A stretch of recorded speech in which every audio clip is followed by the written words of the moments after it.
Okay, so बच्चा party we were trying to understand कि population और उसका डायमेंशन क्या होता है। पॉपुलेशन में लिटरेसी कितनी है, डेथ रेट कितना है, बर्थ रेट कितना है। So what we studied yesterday was कि आपका 1920 is regarded as the year of Great Divide, after which the population of India increased significantly, and there were a lot of factors. People failed to realize that medicinal technology is or treatment technology is increasing. Vaccinations increase हो रहे हैं, तो आपके जो death rates हैं वो reduce होंगे, और डेथ रेट सिग्निफिकेंटली रिड्यूस हुए, but they were not able to control the birth rates. They remained as it is, because of which there was a wide gap. The wider is the gap between birth and death rate, the more explosive the population would be. ठीक है, सो ये हम नहीं समझ पाए। ज्यादा करके सारे कंट्रीज को इस बात को समझ में आ गया बहुत अर्ली स्टेजेस में। हम मूर्ख जैसे भाई साहब पैदा करते रहे, और आज जो स्ट्रगल आप देख रहे हो ना, तो ये सारा हमारे पूर्वजों का रायता फैलाया हुआ है। ठीक है, एंड दैट्स अ फैक्ट। ठीक है, आप जिस स्ट्रगल का अंदाजा भी नहीं ले सकते। आप देखिए ना भाई साहब, कितना स्ट्रगल है आपके लाइफ में। आप भाई साहब एक प्रॉपरली अपना स्ट्रीम नहीं चूज कर सकते। You can not choose your own stream after the 10th standard, because you will have to compulsively choose either a science or a commerce stream, so that you can at least land up on a secure job academically. ठीक है, so these are things which are posing a challenge. ठीक है, तो occupational structure अभी हम देखेंगे भाई साहब, पॉपुलेशन में ऑक्यूपेशनल स्ट्रक्चर क्या है। The percentage of population that is economically active in an important index of development. तो हमने देखा कि भाई साहब इकोनॉमिकली एक्टिव कौन सा सेगमेंट ऑफ पॉपुलेशन होगा। ये तो भाई साहब इसका रडार भी कहीं और है भाई साहब, कुछ और ही कैच करता रहता है। What is the significantly economically active, मतलब क्या हो जाएगा, जो इनकम जनरेट कर सके, और वो कौन सा एज ग्रुप होता है, 15 टू 65। ठीक है, कल हमने देखा कि भाई साहब that is the age group which can actually significantly generate income.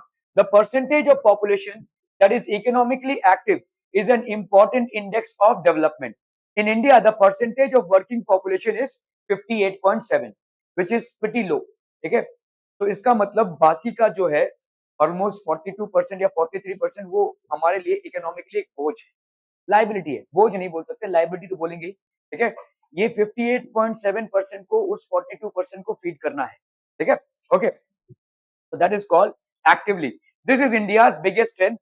देखो, एक एक जो हमारा पॉजिटिव एस्पेक्ट वो है कि भाई साहब हमारा 0 to 15, ये 15 to 60 का जो एज है, और बियॉन्ड 60, ठीक है, बियॉन्ड 60, ये दोनों तो लाइबिलिटी ग्रुप्स हैं।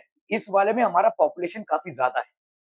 ठीक है, which is 58.7%. This is good about our population demographics. बाकी सब हमारा भाई साहब फालतू है, लेकिन ये वाला हमारा अच्छा है क्योंकि हमारा वर्किंग पॉपुलेशन ज्यादा है। This is good. ठीक है, सो वर्किंग पॉपुलेशन ज्यादा है जिसके चलते, लेकिन अभी होगा क्या देखो, मैं आपको एक सिंपल सा ये बता रहा हूँ। इट्स लाइक दिस, एक एक एक ग्राफ को अगर हम प्लॉट करेंगे ना, तो it's like this is how the graph would look like. आपका यहाँ पे इस सेगमेंट में पॉपुलेशन बहुत ज्यादा है। ठीक है, लेट्स से आज हम बोल रहे हैं कि we are enjoying the advantage of having a significant amount of our population in the age group of 15 to 60 years. ठीक है, it's a income generating group, but what will happen tomorrow, or maybe a few decades later, what will happen is, ये population, due to improved medicines, healthcare and infrastructure, they will all be crossing this age group. ठीक है, which means that यहाँ पे हमारा population बढ़ने लगे। इसको तो अपन कंट्रोल में ला रहे हैं, हम दो हमारे दो। ठीक है, लेकिन ये आपका आउट ऑफ कंट्रोल होगा। हेल्थ केयर आपका मतलब काफी बड़ा एक पॉपुलेशन जो आज की तारीख में आपके लिए इनकम जनरेट कर रहा है, वो पॉपुलेशन इधर शिफ्ट करेगा।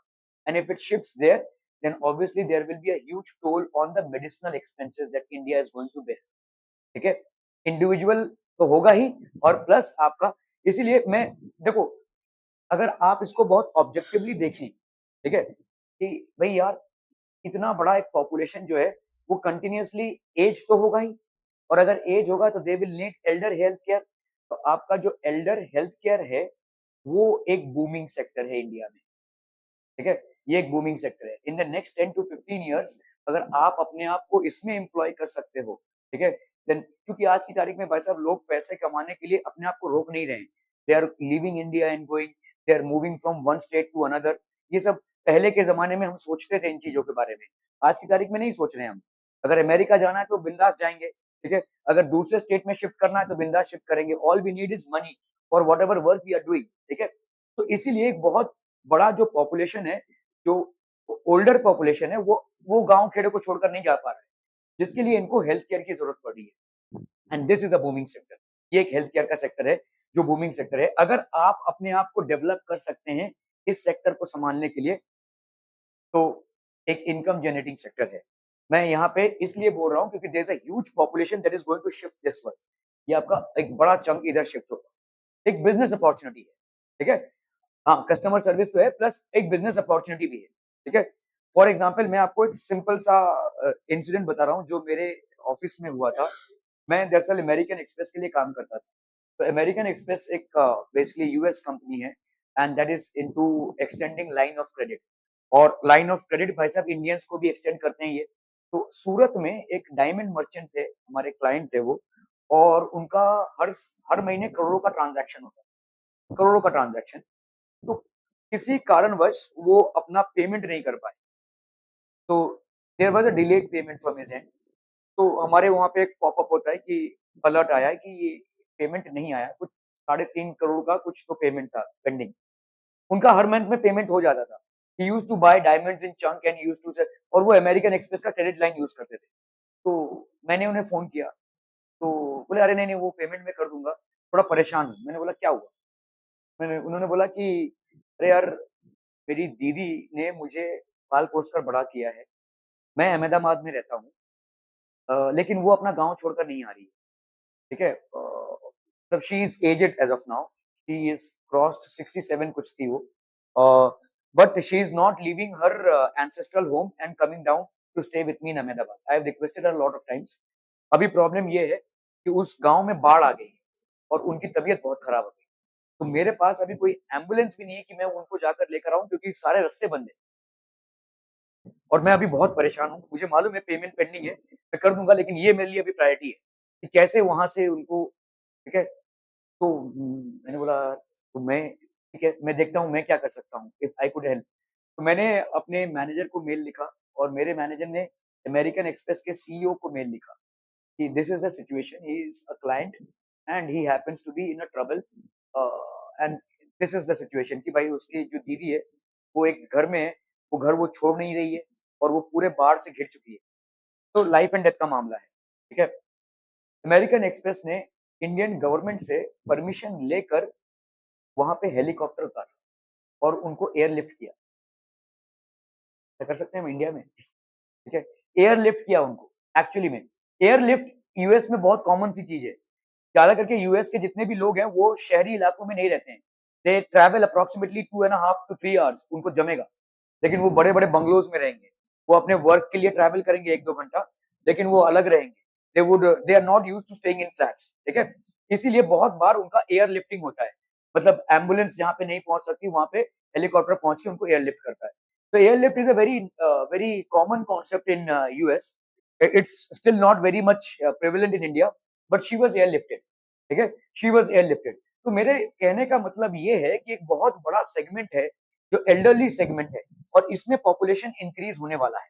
तो how do we maintain this population, ये हमारे इंडिया के लिए अगले 20 से 30 सालों में एक बहुत बड़ा चैलेंज होगा, क्योंकि लोग अभी पीछे नहीं देख रहे हैं, ठीक है। लोगों को भाई साहब मूव आउट करना है।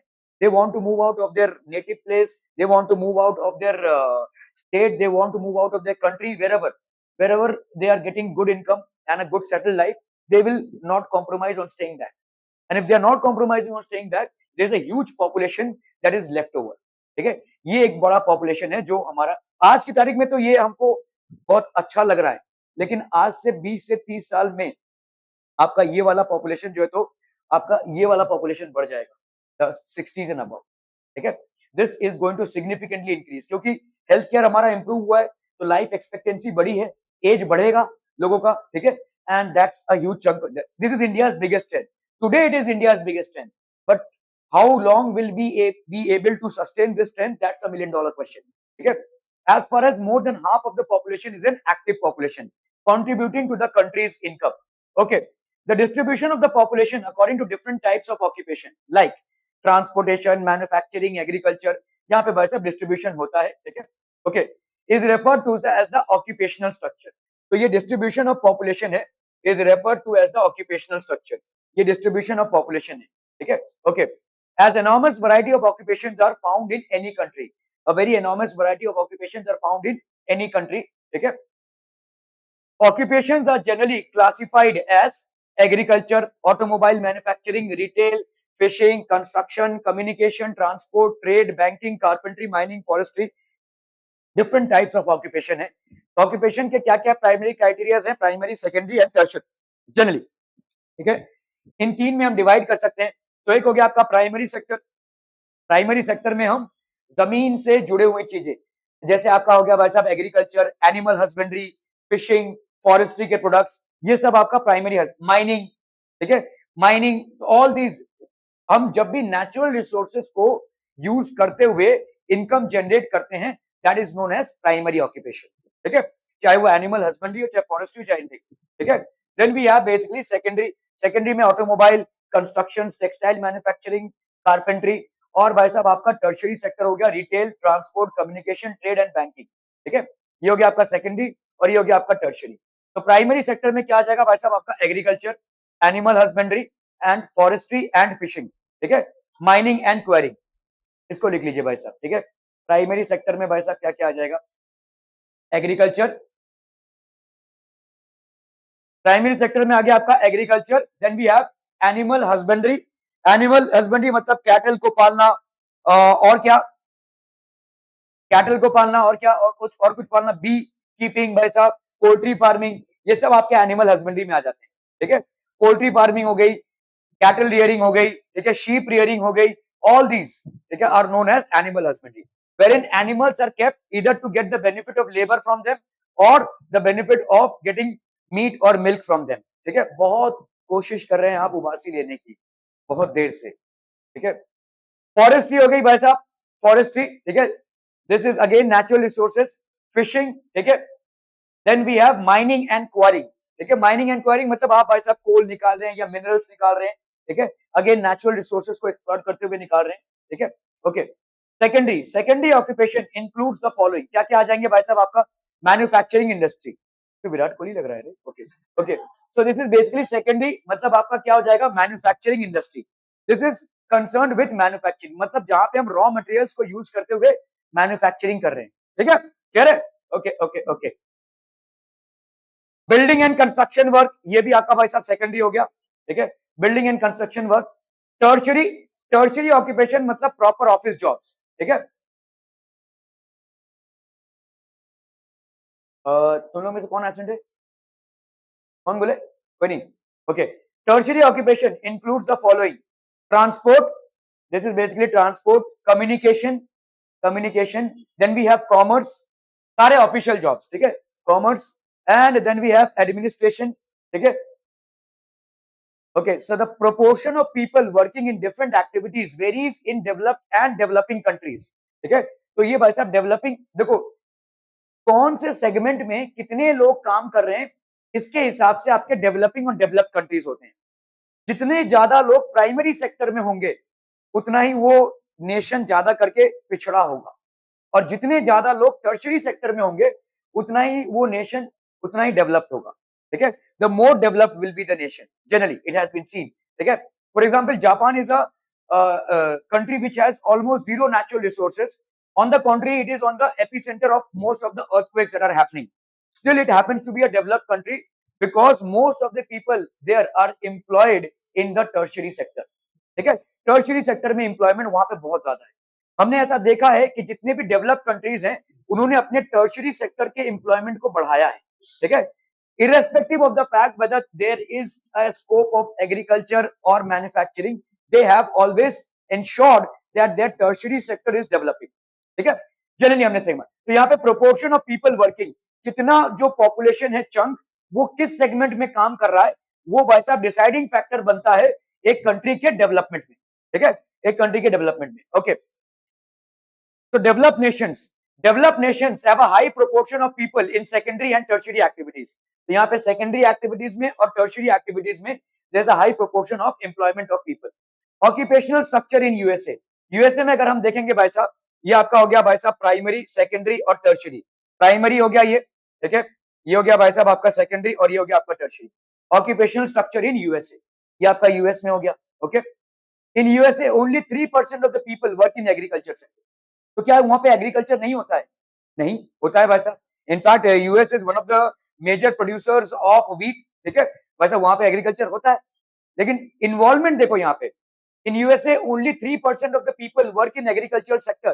प्राइमरी सेक्टर में सिर्फ 3% लोगों का इन्वॉल्वमेंट है। मतलब क्या हो रहा है, ज्यादा करके मैकेनाइज फार्मिंग है, ज्यादा करके मशीन्स यूज हो रहे हैं, ऑटोमेटेड मोड में है। You don't need much of people employment out there, ठीक है। So it's a developed nation, is it? देखो यहाँ पे भाई साहब कितना ज्यादा पोर्शन आपका टर्शियरी सेक्टर में है, ठीक है। सो इसका मतलब ये नहीं है कि उनके पास स्कोप नहीं है एग्रीकल्चर का। अच्छा खासा स्कोप है, अच्छा खासा एग्रीकल्चर प्रोडक्शन है, लेकिन the involvement of people is less. You won't require that much of people.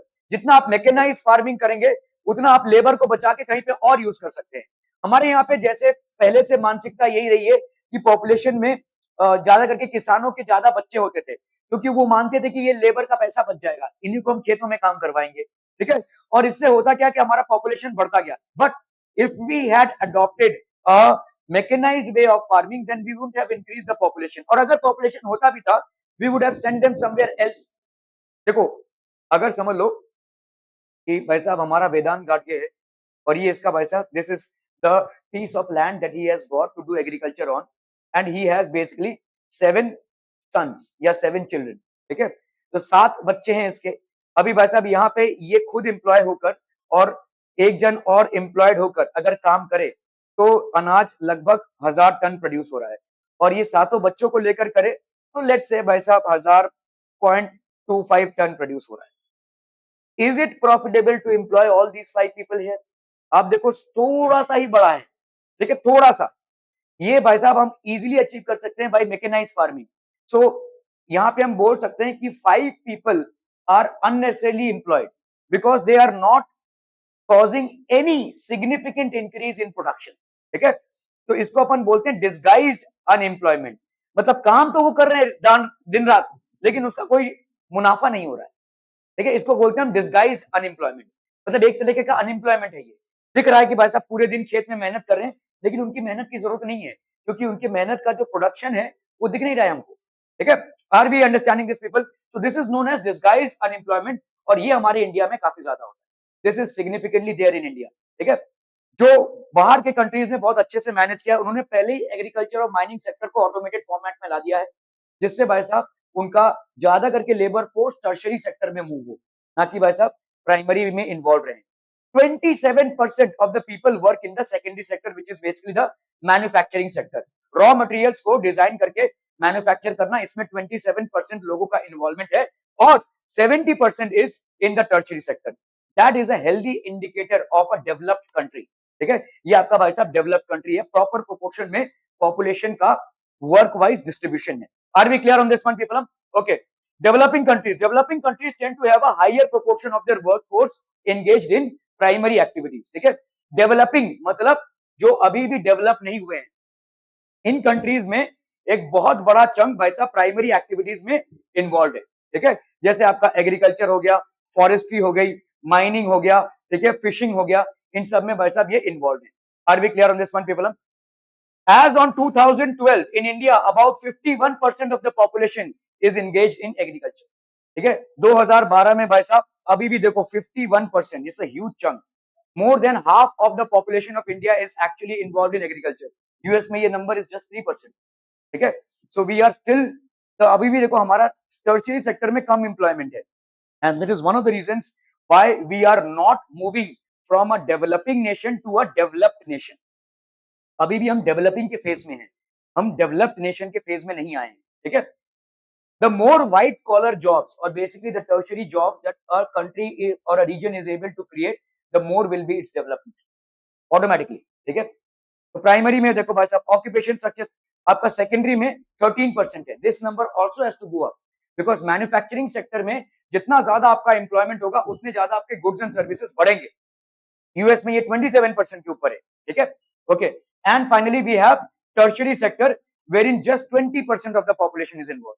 Tertiary sector में ये सारी चीजें आती हैं वैसे, ठीक है, जिसमें सिर्फ 20% लोगों का इन्वॉल्वमेंट है, ठीक है। This should be on a higher side, much higher side, ठीक है। ओके, ऑक्यूपेशन इन यूएस और ऑक्यूपेशन स्ट्रक्चर इन इंडिया। ये एक डेवलप्ड नेशन है बच्चा party, this is a developed nation and this is still in a developing phase. ठीक है, यहाँ पे सबसे बड़ा मुद्दा इसका है, देखो यहाँ पे 3% इन्होंने अचीव कर लिया है, हम भाई साहब अभी भी 51% है। इसका मतलब ये नहीं है कि यूएस में कोई एग्रीकल्चर प्रोड्यूस नहीं है, अच्छा खासा एग्रीकल्चर प्रोड्यूस है, more than that of India है, लेकिन फिर भी देखो हमारा ज्यादा इंप्लॉयमेंट है।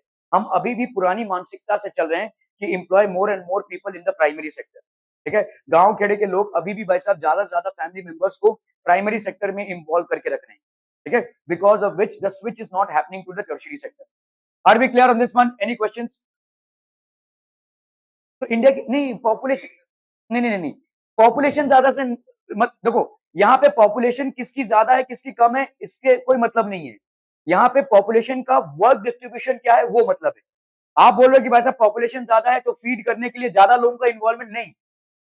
यूएस में भी भाई साहब आपकी तरह मतलब हमारे इंडिया की तरह ही एग्रीकल्चर है, ज्यादा है हमारे इंडिया से, उनका ज्यादा एक्सपोर्ट होता है। एग्रीकल्चर के प्रोड्यूस में US is leading in India in most of the products. ठीक है, यूएस भाई साहब लीड कर रहा है, उनके इंपोर्ट्स बहुत कम है, उनके एक्सपोर्ट ज्यादा है, हमारा उल्टा है भाई साहब, हमारे एग्रीकल्चर प्रोड्यूस से भी हमारा इंपोर्ट ज्यादा है। ठीक है, no that is not the criteria here, the criteria is the distribution of population. They are able to achieve their population requirements of food and food products by just employing 3% of their people, which is very much manageable, including their exports as well. ठीक है, यहाँ पे कम employment मतलब कम production नहीं है, यहाँ पे कम employment मतलब वर्क फोर्स जो है वो यहाँ पे डायरेक्ट हुई है, they have very well manipulated it. ठीक है, यहाँ पे कम एम्प्लॉयमेंट मतलब यहाँ पे इन्होंने डाइवर्ट किया है इसको, क्या ये समझ में आ रहा है? This is a rational diversion. यहाँ पे ये हमारा फूड रिक्वायरमेंट ज्यादा है इसलिए हम ज्यादा लोगों को इसमें ढूंढेंगे। अरे वही बोल रहा हूँ भाई, आपका अगर आपका लैंड है वहां पे आपने 10 लोगों को एम्प्लॉय करके रखा हुआ है, 2 लोग जो भाई साहब आपका प्रोडक्शन दे रहे हैं वही 10 लोग ही देंगे, जमीन थोड़ी ना ज्यादा उपजाऊ दे देगी। जमीन का जो स्ट्रेंथ है और जो फर्टिलाइजर आप उस पर डाल रहे हैं और जो पानी आप उस पर डाल रहे हैं उसके हिसाब से भाई जमीन अपना अनाज देगी। आप ज्यादा लोग वहां पे एम्प्लॉय करोगे तो ना जमीन ज्यादा अनाज देगी। ठीक है, तो 2 लोगों का 10 लोगों का आपका भाई साहब प्रोडक्शन तो सेम ही होगा ना। हम यहाँ पे 8 लोगों को जबरदस्ती का यहाँ पे होल्ड करके रख रहे हैं। ठीक है, because of which huge amount of population, ये हमने मान ही लिया है कि भाई साहब आगे बेटा बड़ा होकर खेती बाड़ी ही संभालेगा, ये हमारी मानसिकता है अभी भी। ठीक है, because of which we are not supporting their venture out of the home. ठीक है, हमें इनको प्रमोट करना चाहिए कि जाओ भाई साहब हम संभाल लेंगे, you go ahead and earn yourselves out in other sectors. ठीक है, वो एडिशनल इनकम जो जनरेट कर सकते हैं वो उसको हमें स्टॉप नहीं करना चाहिए, उनका एक बढ़ावा देना चाहिए। But this is what is happening. ठीक है, on a very large scale. और होता क्या है कि आप जब फार्मर की फैमिली में होते हैं जनरली, आप अगर देखोगे गांव खेड़े में हम एजुकेशन को इंपॉर्टेंस देते नहीं है। बच्चा बड़ा हो रहा है चाहे वो खेती बाड़ी करे ना करे, जब बड़ा होता है तब वो देखता है कि भाई मेरे स्किल सेट डेवलप नहीं हुए, मेरा एजुकेशन डेवलप नहीं हुआ, मेरे को भाई साहब पढ़ाई लिखाई आती नहीं है, मैं शहर में जाकर क्या करूं, पत्थर तोड़ू। ठीक है, वो मैं कर नहीं सकता, मैं इतने बड़े रिच फार्मर का बेटा हूं, तो वो भी मजबूरन क्या होता है एग्रीकल्चर में लग जाता है, जबकि उसकी लगने की जरूरत नहीं है, it is not required.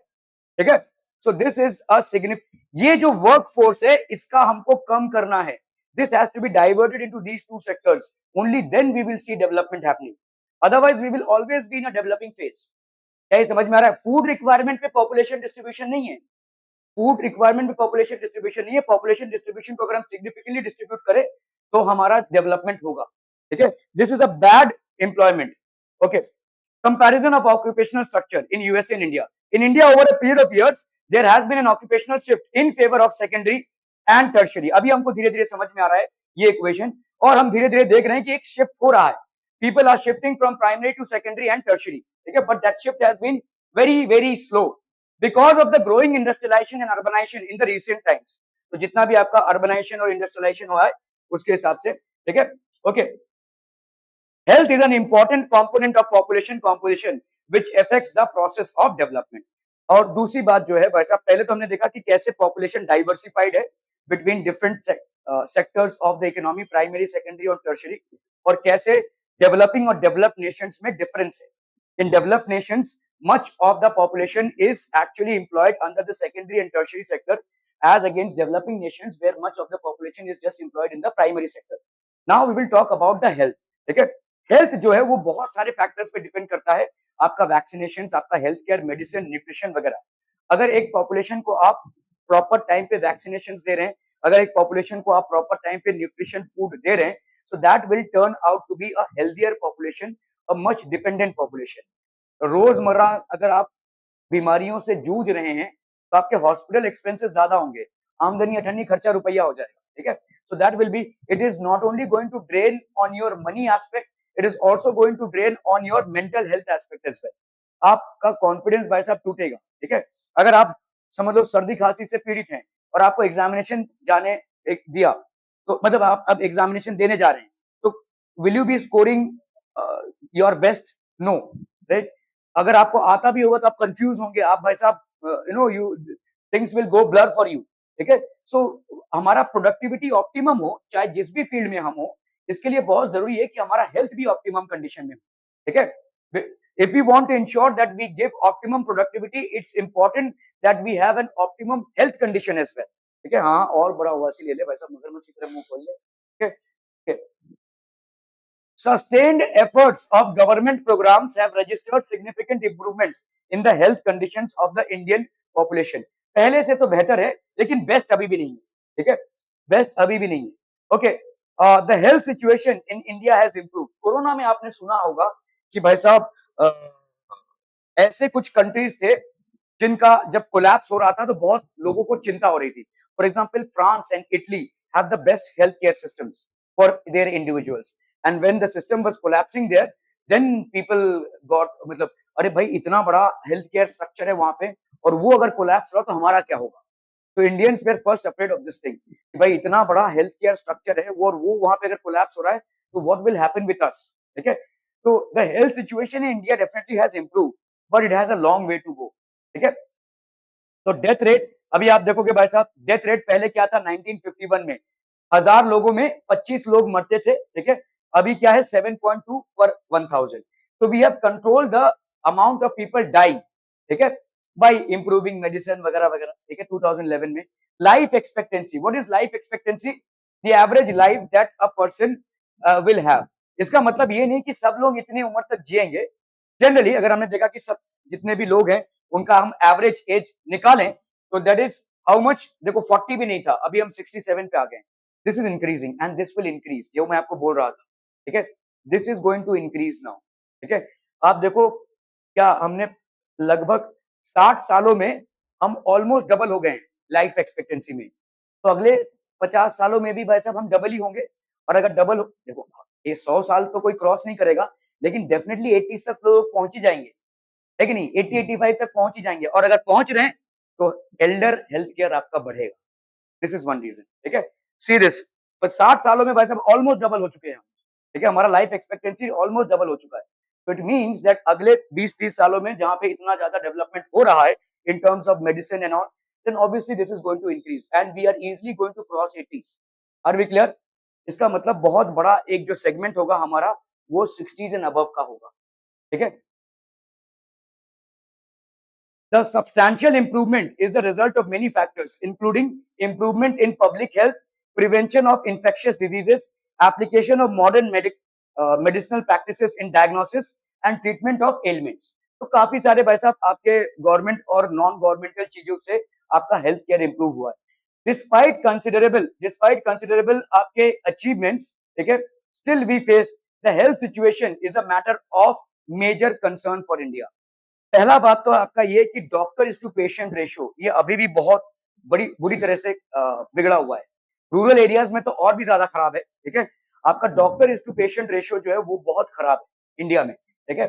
Okay, India has one doctor for every 1700 people, ठीक है। आप बोलेंगे भाई साहब इतना सारा क्लिनिक तो है, शहर में है, आप गांव में चले जाइए, 4 गांव को मिलाकर एक डॉक्टर मिलेगा आपको, ठीक है। और होता क्या है कि जितने भी डॉक्टर्स बनते हैं वो बेसिकली गांव में जाएंगे ही नहीं, इनकम नहीं है। इसीलिए एमबीबीएस के दौरान अगर आप किसी गवर्नमेंट कॉलेज से एमबीबीएस कर रहे होंगे तो गवर्नमेंट कॉलेज में ये नियम है कि आपको 1 साल का इंटर्नशिप किसी ग्रामीण क्षेत्र में जाकर पूरा करना पड़ेगा। वहां पे आपको सर्विस प्रोवाइड करनी पड़ेगी, तभी हम आपको मेडिकल सर्टिफिकेट देंगे तो प्रैक्टिस एज अ डॉक्टर। समझ में आ रहा है? ये गवर्नमेंट ने ये कंडीशन लागू कर दी है, ठीक है। अगर आप गवर्नमेंट कॉलेज से एमबीबीएस कर रहे होंगे, ठीक है, तो आपको किसी ग्रामीण क्षेत्र में पोस्टिंग मिलेगी जहां पे आपको भाई साहब मेंटेन करना पड़ेगा अपने आप को 1 साल। कम से कम 1 साल देना पड़ेगा, ठीक है। तो इंडिया हैज 1 डॉक्टर फॉर 1700%। तो आप 1700 लोगों के लिए एक डॉक्टर है। इसका खामियाजा जो है वो बहुत दूर तक है। आप बोल सकते हो कि भाई साहब शहरों में तो इतने डॉक्टर्स हैं। हाँ, शहरों में पैसा है तो लोग डॉक्टर्स भाई साहब जो है वो शहरों में प्रैक्टिस कर रहे हैं। जब आप किसी डॉक्टर के पास जाते हैं, समझ लीजिए मुझे मलेरिया हुआ है और आपको भी मलेरिया हुआ है।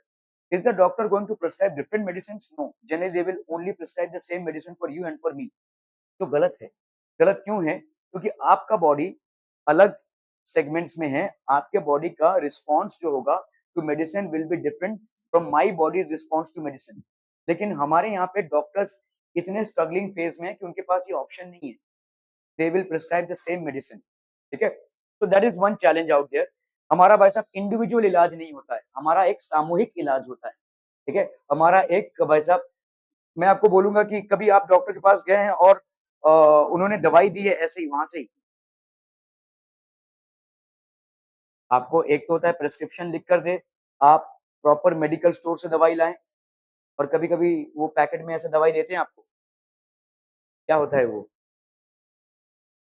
हाँ, उनके पास रखा रहता है, कहाँ से आता है उनको? वो तुम्हारे लिए खरीद के रखते हैं, ठीक है। These are samples from different pharmaceutical companies. तो ये डॉक्टर ने अगर आपको वो मेडिसिन दिया ना, तो इसका मतलब आप बन गए गिनी पिग। गिनी पिग मतलब समझते हैं आप? ठीक है, जिसको आप ऊपर टेस्टिंग हो रही है। तो जब वो पैकेट में आपको मेडिसिन दे रहे हैं ना, you are actually the guinea pig, ठीक है। वो मेडिसिन आपको दे रहे हैं टेस्टिंग करने के लिए। हो चुका होगा मतलब, ठीक है, समझ में आता होगा उनको, लेकिन ये आपके सैंपल्स हैं जो वो बेसिकली आपको घुमा रहे हैं, ठीक है। So he is actually treating you as a guinea pig, ठीक है। तो अभी क्या कर सकते हैं? हमारा हेल्थ केयर ऐसा ही है, कुछ ना से तो कुछ बेहतर, ठीक है।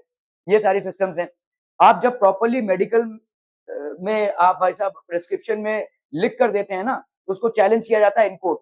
लेकिन जो आपको ऐसे ही दे दिया, उसका क्या चैलेंज करेंगे आप?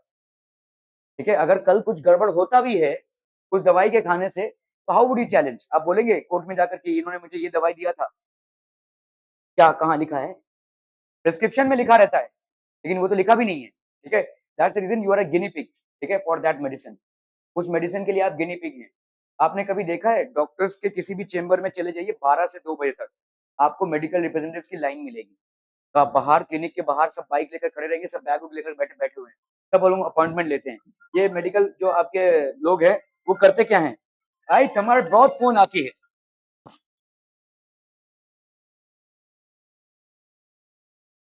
ठीक है। ये जो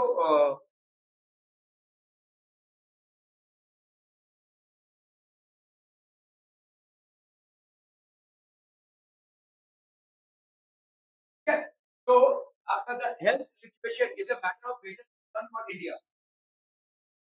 हुई, तो it is a major concern for India. समझ में आ रहा है वैसा नहीं है? तो अलग अलग कंसर्न्स हैं आपके हेल्थ के ऊपर।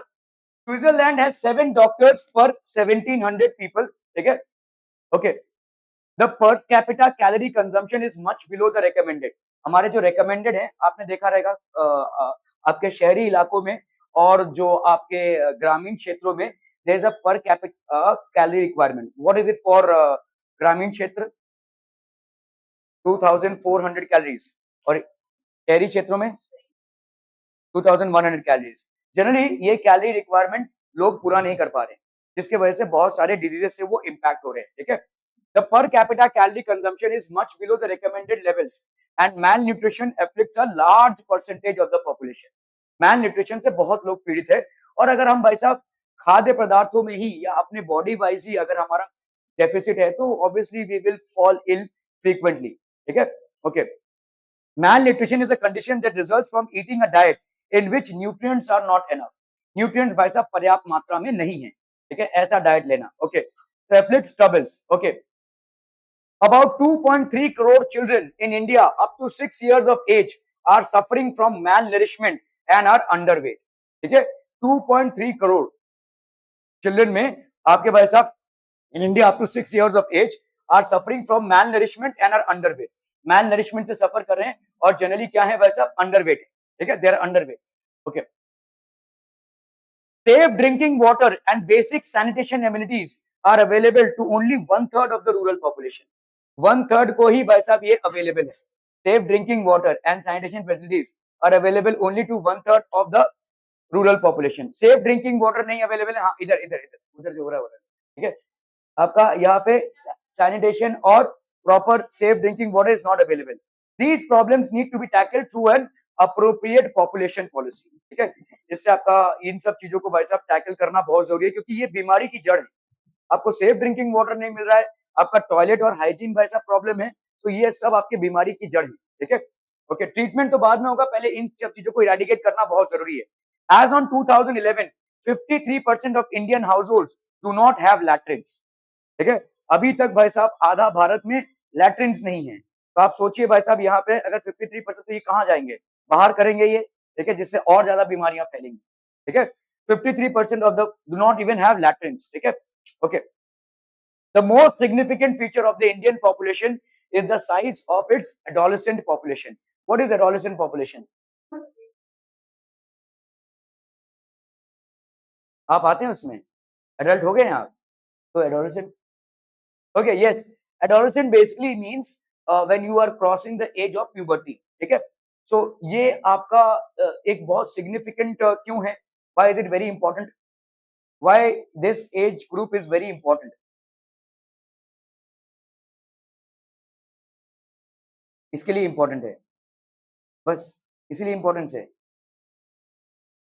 तो तू अगर आगे जाके काम करेगा, इसीलिए तेरे को खिलाया पिलाया जा रहा है, तो मतलब यही है। हाँ, इसीलिए तेरी परवरिश हो रही है। अच्छा, तेरे मम्मी पापा से बात करनी पड़ेगी, क्या आपका लड़का ये सब बोल रहा है? आप इतने मतलब ही हैं। ओके, एडोलेसेंट मतलब क्या? Why is an adolescent population very very sensitive? क्यों? इस एज ग्रुप के लोग ज्यादा एक्टिव हों या ना हो, उनके बॉडी में बहुत एक्टिवनेस रहेगा, क्योंकि उनके बॉडी में अभी सारे हॉर्मोन्स एक्टिवेट हो गए हैं, ठीक है। Most of the hormones were inactive before they have entered puberty. Now their body requirements have increased. There will be a significant changes in the development of their body as well as mind, ठीक है। और इन सारे significant changes को ठीक से संभालने के लिए न्यूट्रिशन प्रॉपर होना बहुत जरूरी है। अगर न्यूट्रिशन में फॉल्टर होते हैं, तो आपका बहुत सारे जो प्रोसेसेस हैं वो रुक जाएंगे या प्रॉपरली नहीं होंगे, ठीक है। इस टाइम पे भाई साहब बहुत ज्यादा आपका एडोलेसेंट पॉपुलेशन, मतलब इनका फिजिकल रिक्वायरमेंट्स बहुत ज्यादा होगा, because all hormones have been activated, ठीक है। There will be significant changes in their body and as well as mind, brain, everything, every aspect of their body is going to undergo a significant change.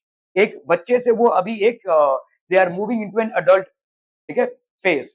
और इस time पे अगर भरपूर खुराक नहीं मिली, तो भाई साहब पूरा सिस्टम ही बिगड़ जाएगा, ठीक है। इस टाइम पे अगर एडिक्वेट न्यूट्रिशन नहीं मिला, तो भी कुछ कुछ बच्चे होते हैं, मतलब बच्चे क्या, जो इस एज ग्रुप को बिलोंग करते हैं, वो ठीक से खाना पीना नहीं करते हैं, वो आपको बहुत सीवियरली इंपैक्ट करेगा, ठीक है। You are not aware that many people are not even getting this opportunity to have adequate amount of food on their table. You are still lucky to have it, so please do use it, ठीक है। Balance diet का होना बहुत जरूरी है इस age group को, ठीक है। Okay, adolescents are generally grouped in the age group of 10 to 19 years, ये adolescent group है, ठीक है। Okay, and they constitute 1/5 of the total population of India. India का टोटल पॉपुलेशन का भाई साहब ये 1/5 है। They are almost 1/5 of the total population of India. They are the most important resource for the future, ठीक है। Important resource for the future, जैसे ये बोल रहे हैं कि भाई साहब हम पे घोड़े हैं, इन पे पैसा लगाया गया, छोड़ो, ठीक है। ओके, तो nutrition requirements of adolescent are higher than those of a normal child or adult, ठीक है। तो nutrition requirements generally are higher, ठीक है, because there is significant development that is happening, ठीक है। सारे बॉडी के सेल्स चेंज हो रहे हैं, स्ट्रक्चर चेंज हो रहा है। Poor nutrition can lead to deficiency and stunted growth, ऐसा भी हो सकता है। मैल न्यूट्रिशन के बहुत सारे आपके डिजीजेस हैं। If the nutrition is not proper और एडिक्वेट, द चाइल्ड और the adolescent can suffer from many diseases, ठीक है। stunted growth, okay, stunted growth rate is a reduced growth rate in human development, ठीक है, due to malnutrition in early childhood और malnourished mother, ठीक है, दोनों से भी हो सकता है, ठीक है। अगर मदर को प्रॉपर न्यूट्रिशन उनके प्रेगनेंसी में नहीं मिला होगा, ठीक है, then also it can result into a malnourished child और अगर भाई साहब malnutrition in the early childhood, अगर अर्ली चाइल्डहुड में प्रॉपर तरीके से डाइट नहीं मिला होगा तो भी उसका खामियाजा आपको बाद में भुगतना पड़ेगा, ठीक है। So these are things that are there, but in India the diet available to adolescents in is inadequate in all nutrients. तो सारे न्यूट्रिएंट्स में भाई साहब ये डाइट इनएडिक्वेट है। हम तेल मसालों का बहुत ज्यादा यूज करते हैं, वो तो अलग बात है, लेकिन हमारे डाइट में आलू वगैरह ये सब चीजें ज्यादा है, ठीक है, which is not fulfilling the protein requirement, which is not fulfilling the carbohydrate requirement, ठीक है। तो ये nutrients में lack करते हैं। A large number of adolescent girls suffer from anemia. Anemia means what? What is the meaning of anemia? ये एक disease है जहां पे भाई साहब you feel exhausted, you feel less in energy and you will not be able to do work with efficiency, ठीक है। Their problems have so far not received adequate attention in the process of development. तो ये जो problems हैं, हम development के बारे में सोच रहे हैं, लेकिन ये जो प्रॉब्लम्स है इन पे हमने ध्यान नहीं दिया है, ठीक है। हमारा ध्यान अगर ह्यूमन रिसोर्सेज पे रहेगा तो ऑटोमेटिकली डेवलपमेंट होगा, लेकिन हम ध्यान दे रहे हैं भाई साहब ब्रिजेस बनाने में, रेलवेज बनाने में, ट्रांसपोर्ट को सिस्टम को ठीक करने में, इन सब चीजों में हम ध्यान दे रहे हैं, which is good, but at the same time अगर इन चीजों में हम ध्यान नहीं देंगे तो इनको यूज करने वाला कौन रहेगा, ठीक है, एक वीक पब्लिक रहेगी, ठीक है। So it's very important that human resources are significantly let stress on, ठीक है। Their problems have so far not received adequate attention in the process of development, ठीक है। The adolescent girls have to be sensitized to the problems they confront, ठीक है। तो भाई साहब adolescent girls के बहुत सारे problems होते हैं जिनके बारे में इनको अभी तक मालूमात भी नहीं है, और इनको मतलब फैमिली से भी उतना सपोर्ट नहीं मिलता है, ठीक है। Their awareness can be improved to the spread of literacy and education amongst them. Literacy और एजुकेशन से हम इनको प्रूव कर सकते हैं, इनको इंप्रूव कर सकते हैं, ठीक है। नेशनल पॉपुलेशन पॉलिसी, ये है भाई साहब वेदांत गाड़गिया उनकी फैमिली, ऐसे ही बोल रहा हूँ, ठीक है। ओके, सो this is how the family, typical Indian family looks like, ठीक है। So many people in the family, okay. Recognising that the planning of families would improve individual health and welfare. तो जितना हमारा फैमिली प्लानिंग प्रॉपर होगा, सारे सारे फसाद की जड़ पॉपुलेशन है। आप किसी भी रूट से जाओ, you will always and up with population being the cause of the misery, whatever the problem is, as a nation, as a region, or maybe a state, or maybe just a small town, सारे population और सारे फसाद की जड़ population है, ठीक है। घूम फिर के वहीं पे जाएंगे हम। Recognition that the planning of families would improve individual health and welfare. तो अगर हम फैमिलीज को प्रॉपरली प्लान करें तो हमारा इंडिविजुअल हेल्थ और वेलफेयर इंप्रूव होगा, ठीक है। The government of India initiated the comprehensive family planning programme in 1952। इन्होंने भाई साहब 1952 में फैमिली प्लानिंग प्रोग्राम को लॉन्च किया, ठीक है। The family welfare programme has sought to promote responsible and planned parenthood on a voluntary basis. Voluntary basis हमारा problem यही है भाई साहब, वॉलंटरी बेसिस जो है, हमारा डेमोक्रेटिक नेशन है। जैसे कल मेरे से कोई पूछ रहा था कि हम क्यों नहीं one child policy as China adopt कर ले, हम नहीं कर सकते। चाइना का कम्युनिस्ट फॉर्म ऑफ गवर्नमेंट है, वो सब कुछ ऐसा कर सकते हैं, हम नहीं कर सकते, ठीक है। हम अगर करने भी जाएंगे तो बहुत फसाद हो जाएगा। तो हमारा सिर्फ एक ही मतलब उपाय बचता है कि लोगों को अवेयर किया जाए कि भाई साहब जितने कम बच्चे होंगे उतना फैमिली मैनेजेबल साइज का होगा, उतना ही उनकी शिक्षा, उनके पोषण में हम ध्यान दे पाएंगे, ठीक है। ओके, so the family welfare programme has sought to promote, ये वॉलंटरी बेसिस है। वॉलंटरी बेसिस मतलब इच्छा, आपकी इच्छा हो तो आप दो पैदा करें, आपकी इच्छा हो तो आप क्रिकेट टीम बना लें, है ना। So that is how voluntary basis works, ठीक है। हम आपके पास बता रहे हैं कि दो करेंगे तो अच्छा होगा, लेकिन अगर आप क्रिकेट टीम बना रहे तो हम रोक नहीं सकते आपको, ठीक है। तो this is what is happening as a country. तो वॉलंटरी बेसिस हमारे लिए, हम सिर्फ लोगों के रैशनल को अपील कर सकते हैं, but we can not force, ठीक है। We have tried forcing and that has backfired, ठीक है। Okay okay okay, the national policy, the national population policy is a culmination of years of planned efforts। बहुत सालों से भाई साहब ये चला आ रहा है, लेकिन हुआ क्या है इससे, कुछ मतलब सिग्निफिकेंट चेंजेस तो मुझे नहीं दिखते हैं। खैर हमारे एजुकेशन में ये है तो उसको समझना है। Imparting free and compulsory school education up to 14 years of age. तो गवर्नमेंट ने देखा भाई देखो हम जबरदस्ती करके पॉपुलेशन को तो कंट्रोल नहीं कर सकते, तो और क्या आयाम है हमको इसको कंट्रोल करने के, हम ज्ञान को बढ़ाएं। तो ज्ञान को हमने भाई साहब मैंडेटरी कर दिया है कि 14 साल तक भाई साहब हर बच्चे को ज्ञान मिल सकता है। अगर उसके पास पैसे नहीं है स्कूल जाने के लिए तो भी राइट टू एजुकेशन एक्ट के तहत वो किसी भी स्कूल में एडमिशन ले सकता है। ठीक है, 14 साल के बाद नहीं, 14 साल के पहले। हाँ, राइट टू एजुकेशन एक्ट के तहत, आरटी एक्ट है, आरटी एक्ट के तहत आपको फॉर्म भरना पड़ता है। तो उस फॉर्म में आपका नाम निकलता है, जिस स्कूल में आपका नाम निकलता है उस स्कूल में जाकर आप एडमिशन ले सकते हैं। हाँ, 14 साल के लिए उसका तो अभी 14 साल तक तो ये रहेगा, ठीक है, उसके बाद नहीं है, अभी तक तो नहीं है प्रोविजन, क्योंकि आपका हायर एजुकेशन बहुत कॉस्टली है, इंजीनियरिंग काफी कॉस्टली है, मेडिकल काफी कॉस्टली है, तो उतना गवर्नमेंट शायद अभी अफोर्ड नहीं कर पाएगी। हाँ, गवर्नमेंट कम से कम आपको एक शिक्षित वर्ग में लाकर डाल रही है, उसके बाद आप थोड़ा सा अपना देख लें, ठीक है, that is what it means. ठीक है, क्योंकि अभी तक तो हम यहाँ तक ही पहुंचे हैं, maybe in some more years down the line we will be able to work on this. ठीक है, imparting free and compulsory education up to 14 years of age. तो 14 साल तक वैसा फ्री और कंपल्सरी एजुकेशन लागू तो हो गया है, प्रैक्टिस में अभी तक शायद बहुत जगहों पे नहीं आया है। Reducing infant mortality rate up below 30 per 1000 live birth. Infant mortality rate मतलब क्या होता है, एक बच्चे का पैदा होने के 1 साल तक डेथ की पॉसिबिलिटी। ठीक है, अगर 1 साल के अंदर ही वो मर जाता है तो उसको अपन इन्फेंट मोर्टालिटी रेट में गिनेंगे। ठीक है, that is called IMR, infant mortality rate. ठीक है, ये आपका आईएमआर है। Infant mortality rate means the number of children who die per 1000 within the first year of they being born. ठीक है, तो number of children of a particular region, state, or maybe the country who are basically dying even before they are completing 1 year. ठीक है, that is known as IMR और infant mortality rate. ठीक है, तो reducing infant mortality rate to below 30 per 1000 live births. तो ये below 30 को reduce करने के लिए गवर्नमेंट ने बहुत सारे वैक्सीनेशन, इनफैक्ट जितने भी मेजर डिजीजेस के वैक्सीनेशन है वो फ्री कर दिए हैं। गवर्नमेंट हेल्थ केयर सेंटर्स में आप जाके, जिसको प्राइमरी हेल्थ केयर सेंटर्स बोलते हैं, ठीक है, ये प्राइमरी हेल्थ केयर सेंटर्स है, यहाँ पे आप जाकर भाई साहब फ्री में वैक्सीनेशन लगा सकते हैं। ठीक है, तो ये कम से कम 2 साल तक आपके वैक्सीनेशन लगते ही रहेंगे और जो मेजर डिजीजेस हैं वो कवर होते हैं इसमें। ठीक है, ओके,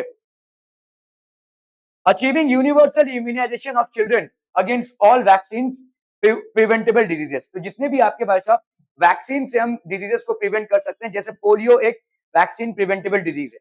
ठीक है, तो उसका ओरल ड्रॉप्स होता है जो घर घर में आकर देते हैं लोग। ठीक है, तो बहुत सारे ऐसे डिजीज हैं जो, जैसे स्मॉल पॉक्स, एक बार आपको भाई साहब वैक्सीन लग गया तो नहीं होने वाला। ठीक है, स्मॉल पॉक्स एक डेडली डिजीज है, तो इंडिया से ऑलमोस्ट स्मॉल पॉक्स इरेडिकेट हो चुका है, खत्म हो चुका है, वैक्सीन से हमने स्मॉल पॉक्स को इरेडिकेट कर दिया है। ठीक है, it was also a killer disease eight one point of time. ठीक है, डिप्थेरिया हो गया, बहुत सारे ऐसे डिजीज हैं जिन पे हम काबू पा चुके हैं ड्यू टू अर्ली वैक्सीनेशन। ठीक है,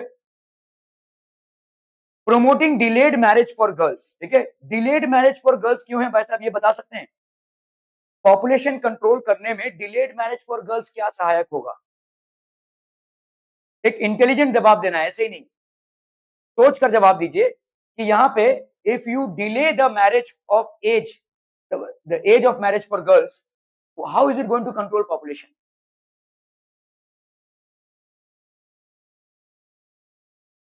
लेट बर्थ होगा तो उससे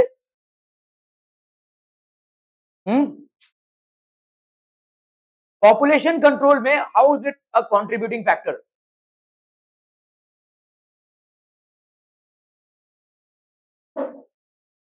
देखो, वुमेन में वुमेन में जो फर्टिलिटी पीरियड होती है, फर्टिलिटी पीरियड मतलब the time till which they can generally reproduce, ठीक है, that's anywhere between 11 to 45 years. ठीक है, this 45 46 47 this is basically known as menopause. इस इसके बाद they will not be able to bear children.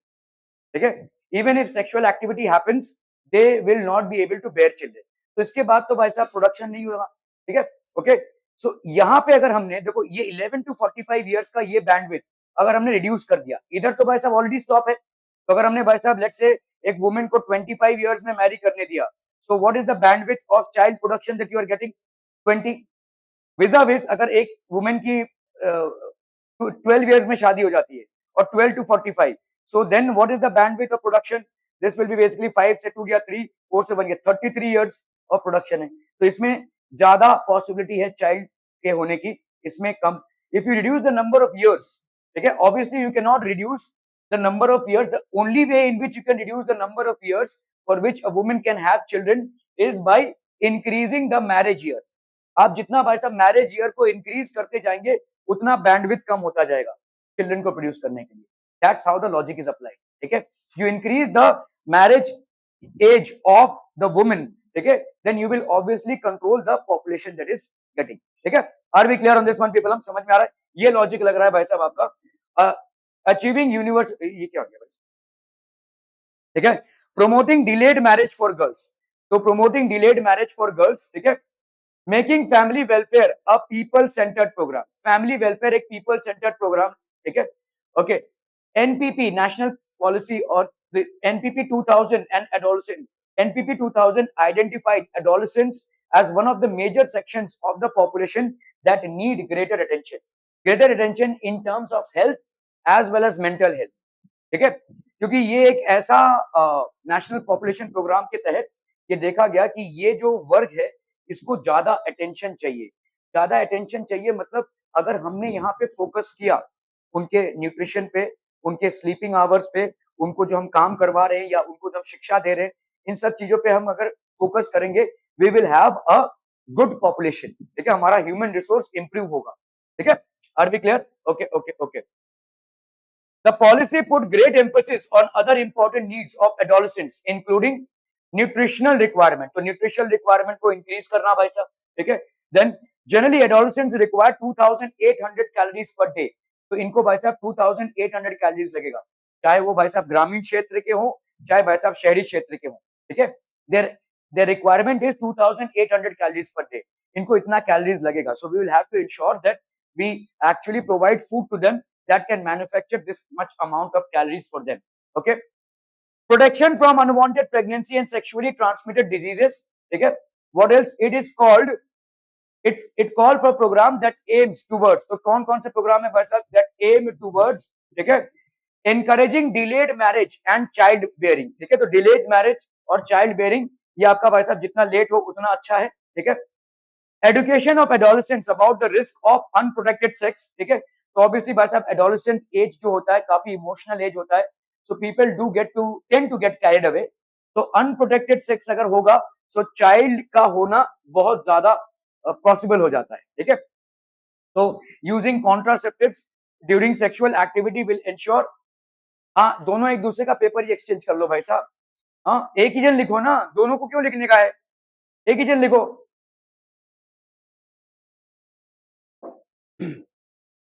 Making contraceptives services accessible and affordable. तो आपके contraceptives क्या होते हैं? They are basically used in order to ensure that sexual activity is not resulting in unwanted pregnancies. ठीक है, तो इनको भाई साहब इजीली एक्सेसिबल एंड अफोर्डेबल बनाना चाहिए. ठीक है, ताकि लोग इजीली इनको मेडिकल शॉप्स में जाकर एक्सेस भी कर सकें और अफोर्ड भी कर सकें. ठीक है, providing food supplements and nutritional services. तो फूड सप्लीमेंट्स और न्यूट्रिशनल सर्विसेज को प्रोवाइड करना. Strengthening legal measures to prevent child marriage. ठीक है, तो चाइल्ड मैरिज भाई साहब एक टाइम पे बहुत ज्यादा इंडिया में हुआ है. इसके लिए भाई साहब लीगल प्रोविजंस लिए गए हैं. नाउ यू कैन नॉट, बहुत हंसी आ रही है. ठीक है, you can not have anybody below 18 getting married. ठीक है, what is the legal marriage age for boys? 18. अच्छा, बहुत तलब लगी है भाई साहब आपको. It is 21 and for girls it is 18. ठीक है, child marriage according to Indian law is a marriage where the woman is below 18 and man is below 21. लिख लीजिए इसको. तो अगर कोई वुमेन 19 इयर्स की है और कोई मैन 19 इयर्स का है तो वो क्या वो चाइल्ड मैरिज होगा? Will it be a child marriage? दोनों भी 19 इयर्स के हैं. हाँ, इतना सोच रहे हो मतलब प्लान कर रहे हो. कितने के हो अभी? पता क्या और भाई साहब 5 सालों में अकाउंट खुल जाएगा. अरे भाई साहब पूछ रहा हूं मैं, हो गया है? अरे बहुत बढ़िया भाई साहब, अगले इलेक्शन में आप ही उम्मीदवार हैं. ये लीजिए, इनको वोट दीजिएगा. ठीक है, अगले इलेक्शन में.